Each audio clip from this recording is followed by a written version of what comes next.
Hi developers. This is a simple post API that receives a request with a body that contains the book name and the book author. And then we want to create that book in our database. But what if the client puts a number inside of the author? And what if the client does not provide the book name? We should never trust the client. For this reason, you have to make sure that the client provides all the required data that we need in order to create the book in our database. And that is what zod.npm package is used for. In this video, we'll cover how to use the zod.npm package in order to validate the request body. So let's dive right into the video. So in order to validate the request body, we should create a zod validator. So let's create a folder called validators right here. And that folder will contain all the validators that we'll need in our Next.js app. Inside that folder, let's create a file called book.ts since we're using TypeScript. And inside that file, let's import the z object from Zod. And now let's initialize our validator. Let's call it create book validator. And our request body will certainly be an object. So we should say z.object here. And inside that object, we'll define all the properties that we want to be in our request body. So we want to get the name, which will be z.string. And we also want to get the author name, which is z.string as well. So let's save that. Let's make sure to export the validator from this file. Let's save that. And in order to use the validator that we just created, we should go to the API function.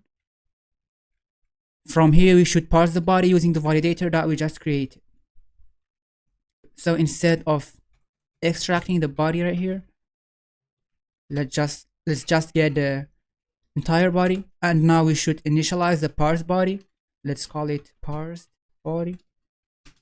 And now we have to use the validator that we just created in order to parse that body. So let's say create book validator. Let's click it in order to import it in that file. And now in order to parse the body, we have to use the parse function. And let's put the body as an argument. So now whenever we got a request to this API, Zod will check whether the request body contains all the properties that we have defined in the create book validator. If any of the properties does not exist or does not match the type specified in the validator, Zod will throw an error. But in most cases, we don't want to throw an error. Instead, we just want to return an object. So in order not to throw an error, we should use the safe parse function and let's pass the body as an argument as we did before. So now Zod will not throw an error even if the body does not match the schema that we've created. So now in order to check whether we've successfully parsed the body or not, we will use the success property. So let's say parse body.success. So if we've successfully parsed the body, this success value will be true. Otherwise, it'll be false. So if the success value is false, we want to return a 400 response. Return new response.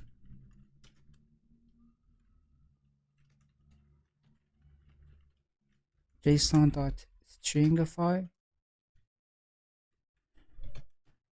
Let's say, for example, please check the name and the author. And here we want to return the status as 400, which is a bad request.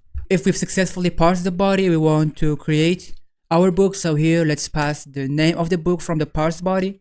So let's say parse body.data, and this is the way that we will access the parse body by using the data object .name. And the author will be parse body. Sorry for that. Will be parsed body.data.author. Let's save that. And now let's make sure that everything is working as expected. Let's send a post request to this API in order to create a book. So in order to do that, we'll use a VS Code extension. It is just a simple alternative of using Postman. So let's create a new request from here. Let's specify the method as post not instead of get, and let's pass the URL from here. It will be /API/book, and here let's put the body as a JSON. So the name of the book should be Gravity, for example, and the author, for example, we can say Newton, for example. It's just an example. Let's send the request, and as you can see here, everything is working as expected. And we are getting the book that we have just created from this API, which means that we have successfully reached to that line. Let's try, for example, putting a number here or instead of a string. Let's send the request, and as you can see here, we are getting this error. Please check the name and the author, which means that the success value here is false, and that is because we didn't match the schema that we have created in the create book validator. Now let's dive into the types that exist in Zod. In Zod we have numbers. We can accept a number by saying z.number, as you can see here. We also have booleans. We can achieve that by saying z.boolean. We also have dates and undefined as well, and we can also accept a null value, and we can also tell Zod to accept any type using the .any function right here. And we can also have arrays, and here we should specify the type of the array. For example, if we want the array to be an array of strings, you can say z.string right here. Now let's dive into the tips that I want to show you about Zod. First of all, let's fix that. We want the name to be a string. And now if you are using TypeScript and you want to create the type of the book, you can use the create book validator in order to create the TypeScript type of the book. So in order to create the TypeScript type of the book, let's initialize it right here. Let's name it book. And in order to extract the TypeScript type from the Zod validator, we should use the zod.infer. And here we should pass the type of the create book validator as a generic type. And now as you can see here, if we hover over the book, we can see that we have a name and a author as a string. Let's make sure that everything is working as expected. So now if we want to create a book, for example, let's name it new book. And let's define the type right here as a book. We have to put the name as a string here.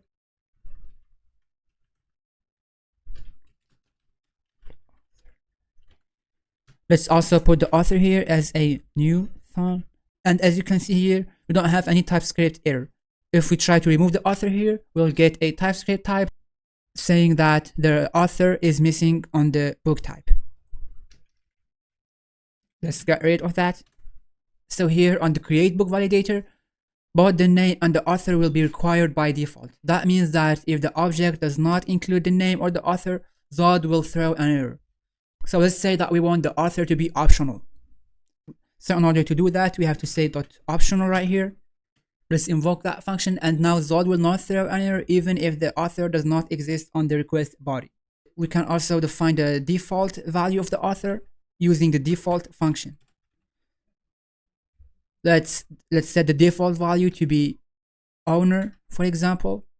And now if the request body does not include the author, Zod will set the author to be owner by default. In Zod, we can also have a union type. For example, let's say that we have a new property here called number of pages. So let's say z.string. And in order to have a union type right here, we can say .or, and here we have to pass the second type. In our case, we want the second type to be a number. So let's say z.number. And now the number of the pages will be either a string or a number. In Zod, we can have custom errors. For example, let's restrict the author name to be more than 3 characters. Let's say min 4. And for example, let's say that we want the error to be author name is too small if the author is less than 4 characters. So in order to do that, we should pass the custom error as a second argument. So if the author name is less than 4 characters, let's set the error message to be author is too small. Also in the zod string type, we have a bunch of methods that we can use. For example, we can force the string to be a URL right here. And we can also force it to be an email, for example. We can also put our custom regex, and here we have to put our custom regex as an argument.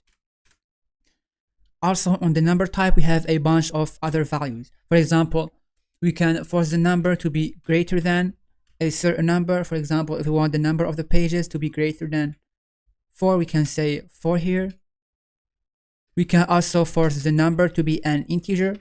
So in order to do that, we have to say .int. And we can also force the number of the pages to be a multiple of a certain number. For example, we can say multiple of, and here it's passed 2. So now the number of the pages has to be a multiple of 2. In this video, I've summarized all the essential tools that you'll need in order to start working with Zod. If you want to know more about Zod, make sure to read the documentation. I will leave the link of the documentation on the description below. If you like the video, make sure to leave a thumbs up, and don't forget to tell us whether you are interested to use Zod in your next project or not. And see you in the next video.